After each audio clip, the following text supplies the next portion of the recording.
पूर्वांचल में ब्राह्मणों का बड़ा चेहरा हो सकता है साइकिल पर सवार। लखनऊ से खबर, पूर्वांचल में ब्राह्मणों का बड़ा चेहरा हो सकता है साइकिल पर सवार। सपा में शामिल हो सकते हैं हरीश शंकर तिवारी परिवार। विनय शंकर तिवारी और अखिलेश यादव में मुलाकात। कई ब्राह्मण नेताओं की अखिलेश यादव से मुलाकात हुई है। कल कुशल शंकर तिवारी भी अखिलेश यादव से मिले थे। पूर्वांचल में ब्राह्मणों का बड़ा चेहरा हो सकता है साइकिल पर सवार। सपा में शामिल हो सकते हैं हरीश शंकर तिवारी के परिवार। विनय शंकर तिवारी और अखिलेश यादव में मुलाकात हुई। और इसी खबर पर ज्यादा जानकारी के लिए हमारे संवाददाता चंद्रमणि हमारे साथ जुड़े हुए हैं। चंद्रमणि, पूर्वांचल में बड़ा चेहरा जो माना जाता है वो अब साइकिल पर सवार हो सकता है, ऐसी खबरें सामने आ रही हैं। ये देखिए, अखिलेश यादव जिस तरह से जाति समीकरण तैयार कर रहे हैं, तो जाति समीकरण को अगर देखें तो वो अब जो ओबीसी कैटेगरी के हैं या दलित बिरादरी के लोग हैं उनको जोड़कर अब जो है सामान्य की तरफ बढ़ रहे हैं। और निश्चित तौर से जो ब्राह्मण चेहरा है, यानी कि हरिशंकर तिवारी के तौर में जो पूर्वांचल के एक ब्राह्मण चेहरे के में उनकी गिनती होती, बड़े ब्राह्मण चेहरे के रूप में गिनती होती।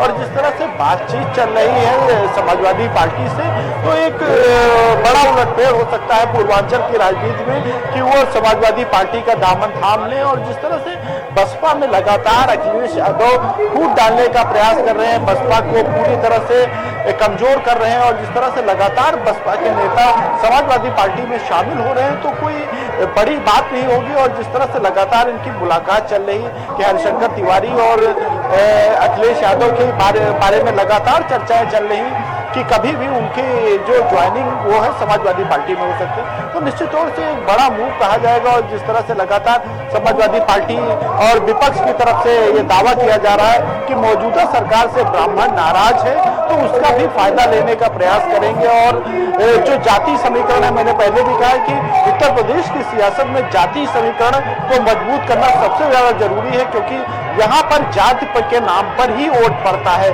तो अखिलेश यादव जो पूरा गठबंधन अपना तैयार करने का प्रयास कर रहे हैं, जिसमें ओबीसी बिरादरी के लोगों को जोड़ा गया है, दलित बिरादरी को जो लोगों को जोड़ा गया है, तो अब सामान्य वर्ग से यानी कि हरिशंकर तिवारी या उनके बेटे विनय शंकर तिवारी, इन लोगों को जोड़कर सामान्य वर्ग में भी संदेश देने का प्रयास किया जाएगा कि समाजवादी पार्टी सर्व वर्ग को देख रही, सवर्णों को भी देख रही। और अगर समाजवादी पार्टी में ज्वाइनिंग होती है तो इससे समाजवादी पार्टी को कहीं ना कहीं मजबूती जरूर मिलेगी। अब ये देखना होगा कि किन शर्तों पर लेकर, किन बातों को लेकर इनकी पार्टी में वापसी होती है या बात नहीं बन पाती। लेकिन ये बात तो तय है कि हरिशंकर तिवारी, विनय शंकर तिवारी लगातार अखिलेश यादव के संपर्क में है, और कभी भी ये खबर आ सकती है कि लोग सपा का दामन थाम लिया।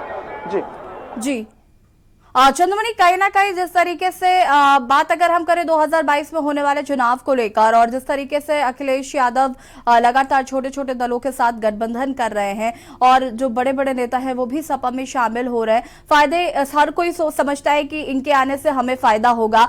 लेकिन अगर हम नुकसान की बात करें तो कितना नुकसान होगा अगर हरीश शंकर तिवारी का जो परिवार है अगर वो सपा में शामिल हो जाता है तो अन्य पार्टियों को? जी, अगर बसपा की बात करें तो बसपा को जरूर से निश्चित तौर से नुकसान होगा, क्योंकि बसपा का जो जनाधार है वो लगातार खिसकता हुआ नजर आ रहा है। और विनय शंकर तिवारी जैसे नेताओं का बसपा से छिटकना तो एक कहीं ना कहीं उसके लिए जरूर दिक्कत का सबक होगा। और जिस तरह से लगातार ब्राह्मण सम्मेलन की बात हो रही थी, लगातार तमाम दावे किए जा रहे थे, तो इस तरह से बड़ा नेता एक जिसका चर्चित नाम हो, जो प्रदेश में चर्चित रहा हो, हालांकि उतनी अच्छी छवि नहीं रही है शंकर तिवारी की, लेकिन ये बात तो तय है कि वो चर्चा में रहे हैं, उनको प्रदेश में सभी लोग जानते हैं, और ये इसी का फायदा मिलता है। चंद्रमणि, कहीं ना कहीं ये देखना होगा कि इसका कितना फायदा सपा को होता है और कितना नुकसान होता है बसपा को। फिलहाल आपका बहुत बहुत शुक्रिया तमाम जानकारी के लिए। और यहाँ पर हम बात कर रहे हैं सपा में शामिल हो सकते हैं विनय शंकर तिवारी, उनके अखिलेश यादव से मुलाकात हुई है। और यहाँ पर वक्त हो गया एक छोटे से ब्रेक का।